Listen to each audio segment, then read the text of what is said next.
Hello दोस्तों। आज मैं आप लोगों को एक्सप्लेन करने जा रहा हूँ एंशिएंट लव पोइट्री का पार्ट 26। So let's begin. तो एपिसोड की स्टार्टिंग में हम लोग देखते हैं कि चिंगमू गूजुन के लिए बहुत सारी डिशेस बना के लाता है, जिस पे आउची गूजुन को फोर्स करती है कि आप प्लीज़ खा लीजिए, ये चिंगमू ने अपने हाथों से बनाई हुई है। जिस पे मजबूरी पे गूजुन को वो सब खाना पड़ता है। और वो बहुत वहाँ पे जितना भी सामान वो बना के लाया हुआ होता है चिंगमू, वो सारा सामान वो खा लेता है। जिस पे उसे वो सारा खाना बहुत ज़्यादा अच्छा लगता है और वो पूरा पेट भर के वो सारा खाना खाता है। जिस पे आउची, चिंगमू, फैंगरेन और सभी जो भी वहाँ पे होते हैं वो बहुत खुश होते हैं कि मेरे फादर खाना खा रहे हैं, अब वो ज़रूर चिंगमू को एक्सेप्ट कर लेंगे। लेकिन फिर जब वो खाना खा लेते हैं तो उसके बाद वो फैंगरेन को कहते हैं कि तुम चिंगमू को यहाँ से बाहर लेकर चली जाओ। और मैं चिंगमू का बहुत बहुत धन्यवाद करता हूँ कि इन्होंने यहाँ पे चेंजिंग पैलेस में इतने दिनों के लिए रहे और हमें यहाँ पे बहुत ज़्यादा इन्होंने मज़ा भी दिलवाया, और मैं इनका बहुत धन्यवाद करता हूँ। और वो फैंगरेन को उन्हें वहाँ से लेकर जाने के लिए कह देते हैं, जिस पे आउची ने मना करती है। लेकिन वो आउची की नहीं सुनते और उनके रिश्ते के फिर भी खिलाफ़ होते हैं, जिस पे चिंगमू उनकी बात मान लेता है और वहाँ से चला जाता है। और फिर तभी आउची बहुत ज़्यादा उदास होती है और रोने लगती हैं। तो जब वहाँ से गूजून बाहर चला जाता है तो वो भी उसके पीछे पीछे चली जाती है और उससे जाके पूछती हैं कि आपने चिंगमो को एक्सेप्ट अब भी क्यों नहीं किया, वो मेरे लिए कुछ भी करने के लिए तैयार है। जिस पे वो उसे कहता है कि अब तुम बहुत बड़ी हो गई हो, इसलिए अब तुम्हें सच्चाई बतानी होगी। जिस पे वो बताता है कि वो गोडेस सेंग्यू की एक स्पिरिचुअल सेंस है जो उनकी चाउस एनर्जी से बची हुई है, और मैं तुम्हारा असली पिता नहीं हूँ।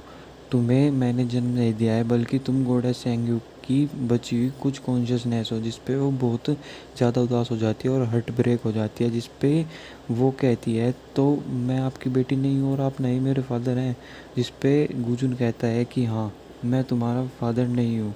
जिस पे गुजुन उसे बताता है कि जब गोडेस सेंग्यू की डेथ हुई तो उन्होंने मुझसे कहा था कि मैं अगले जन्म में सिर्फ एक गॉड बन के रहना चाहती हूँ। जिस पे मैंने और बाओशुएन ने दोनों ने मिलकर तुम्हारी जो स्पिरिचुअल एनर्जी है उसे बंद कर रखा है। जिस पे वो बहुत ज़्यादा उदास हो जाती है और कहती है कि आप सब लोग मेरी सिर्फ रेस्पेक्ट क्या करते थे क्योंकि मैं गोडेस सेंग्यू का एक अंश हूँ, और अगर मैं ऐसा नहीं होती तो आप लोग मुझे कभी भी एक्सेप्ट नहीं करते, और आप लोग भी सभी तीनों लोगों में जिस तरीके से सब लोग मेरी मजाक उड़ाते हैं आप भी ऐसे ही करते। और वो ये सब कह के वहाँ से गुस्से में रोती हुई चली जाती है। और वो देखती है कि बाहर तो चिंगमू खड़ा हुआ है, जिस पे वो बाहर जाके उसके गले लग जाती है और रोने लगती है। जिस पे चिंगमू सोचता है कि ये गुजुन से अभी बहुत ज़्यादा नाराज़ है। जिस पे आउची चिंगमू से पूछती है कि क्या तुम मुझे पसंद करते हो। जिस पे वो उसे कहता है कि हाँ, मैं तुम्हें हज़ारों सालों से पसंद करता हूँ। जिस पे आउची उससे पूछती है कि क्या तुम मुझे पसंद करते हो या जो मेरे अंदर स्पिरिचुअल एनर्जी है उसे पसंद करते हो। जिस पे चिंगमू उसके सवाल का कुछ जवाब नहीं दे पाता, और तभी वो उससे फ़ोर्स करके पूछती है। लेकिन तभी उसके अंदर का जो बायजू की सेंस है वो जाग जाती है और उसे कहती है कि नहीं, तुम्हें अपनी स्पिरिचुअल सेंस को जो भी तुम्हारे अंदर है उसे कुछ भी मत करना। जिस पे आउची फिर से हार्ट ब्रेक हो जाती है और वो वहाँ से रोती हुई चली जाती है।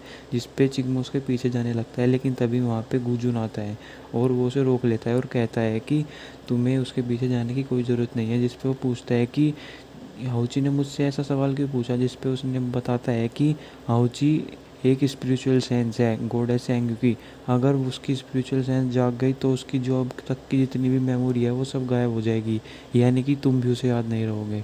जिस पे चिंगमू भी बहुत ज़्यादा उदास हो जाता है और फिर वो भी वहाँ से चला जाता है। और हम तभी उसके बाद देखते हैं कि और दूसरी तरफ हम लोग हेवनली रेल में देखते हैं कि जिंगजैन अपने फादर के लिए कुछ गिफ्ट लेके आता है। तो उसके फादर उसे कहते हैं कि तुम ये अपनी मदर के लिए लेके जाओ क्योंकि ये उन्हें बहुत ज़्यादा पसंद आएगा। जिस पे वो उस गिफ्ट को अपनी मदर के पास भिजवा देता है। और हम तभी दूसरी तरफ देखते हैं कि वो हैन ने तो अपनी एक सेविका के साथ मिलकर दो क्लैन के बीच में लड़ाई करवाने की तैयारी कर दी होती है, जिससे डीमन क्लैन और इमोर्टल क्लैन के लोग आपस में लड़ने लग जाए और ये वॉर स्टार्ट हो जाए, जिसकी वजह से वो डीमन किंग को हरा सके। और फिर तभी हम लोग अगले सीन में देखते हैं कि हाउची, जो कि बहुत उदास होती है, वो डीमन वर्ल्ड में चली गई होती है और वो देखती है कि एक छोटी बच्ची को बहुत सारे डीमन किडनैप करके लेके जा रहे होते हैं, जिस पे वो वहाँ पे पहुँच जाती है और उस लड़की को उन सभी डीमन से बचाती है, उनसे फ़ाइट करके। तो वो सभी डीमन वहाँ से डर के चले जाते हैं और वो उससे पूछती है कि तुम यहाँ पे क्या कर रही हो, जिस पे वो बताते हैं कि मुझे ये सभी डीमन अब मेरे घर से उठा के लेके आ गए थे। और वो उससे उसका एड्रेस पूछती है, तो वो उसे उसके वहाँ पे लेके चली जाती है और उसे पता लगता है कि ये तो बाई शाओ की बेटी है, जो कि वहाँ की प्रिंसेस है। और वो उसे वहाँ पे उनके घर पे ले जाकर छोड़ देती है, जिस पे वो उसके मम्मी पापा उसका बहुत ज़्यादा धन्यवाद करते हैं। जिस पे हाउची उनसे पूछती है कि ये लड़ाई क्यों हो रही है, जिस पे वो उसे बताता है कि ये लड़ाई एक मिसअंडरस्टैंडिंग के ऊपर हो गई है, क्योंकि डीमन वर्ल्ड के लोग सोचते हैं कि हमने उनके प्रिंस को किडनैप कर लिया है, इसकी वजह से वो हम पे अटैक कर रहे हैं और हमसे बदला ले रहे हैं और हमारी किसी इम्पोर्टेंट हस्ती को लेकर जाके हमें भी ब्लैकमेल करना सोचते हैं। जिस पे वो मुझे सारी बात समझ जाती है और फिर तभी हम लोग अगले सीन में देखते हैं कि वहाँ पे उस विलेज में फिर से बहुत सारे लोग हमला करने के लिए आ जाते हैं, सभी डीमन लोग। और वो सभी थ्री हेडेड ड्रैगन के लोग होते हैं, लेकिन वहाँ पे आउची होती है और वो उन सभी से लड़ रही होती है पूरे गांव को बचाने के लिए। जिस पे वहाँ पे पीछे चिंगमू भी होता है और वो भी उसका साथ देता है, लेकिन वो उससे छुप रहा होता है, वो उसे दिखाना नहीं चाहता कि वो भी उसके साथ है यहाँ पे।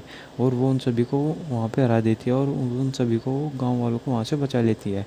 और फिर तभी हम लोग अगले नेक्स्ट सीन में देखते हैं कि चेंचिंग पैलेस में गुजुन से मिलने के लिए एम्परर आए हुए होते हैं, यानी कि मुगेंग आया होता है। और मुगेंग उसे बताता है कि मास्टर ने हमें कहा था कि हमें जब पूरा गोड रियलम अगर ये तबाह हो गया तो हमें चारों गोड वेपन को ढूंढना होगा और उसकी वजह से हमें फिर से गोड रियलम को वापस से जगाना होगा, जिसकी वजह से जो भी यहाँ पे इमोर्टल्स हैं वो भी गोड बन सके।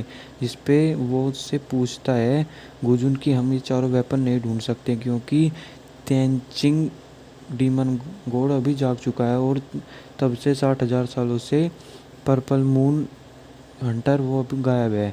जिस पे वो कहता है कि हमें अभी तेंचिंग स्पेयर तो मिल चुका है और वो बाईजू ने उठाया है, और हम ट्विन स्पेयर भी ढूंढ सकते हैं, क्योंकि तेंचिंग स्पेयर और ट्विन स्पेयर को बनाने वाले एक इंसान थे। जिस पे गुजुन मान जाता है।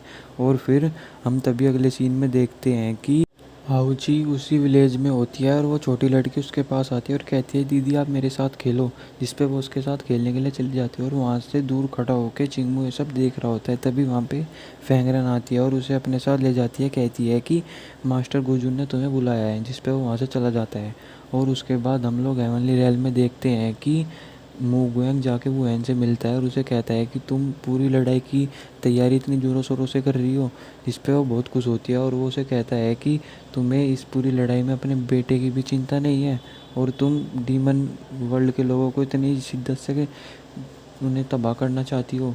जिस पे वो कुछ नहीं बोलती और फिर वो उसे कुछ ताने देने लगती है, जिसके बाद तभी यहीं पे सीन शिफ्ट होता है और हम देखते हैं कि गुजुन चिंगमू को अपने साथ लेके जाना चाहता है, जहाँ पे वो ट्विन स्पीयर को पा हासिल कर सके। जिस पे चिंगमू उनकी बात मान जाता है और उनके साथ जाने के लिए तैयार हो जाता है। और इसी के साथ हमारे इस एपिसोड की एक्सप्लेनेशन भी यहीं पे ख़त्म हो जाती है। Thank you guys.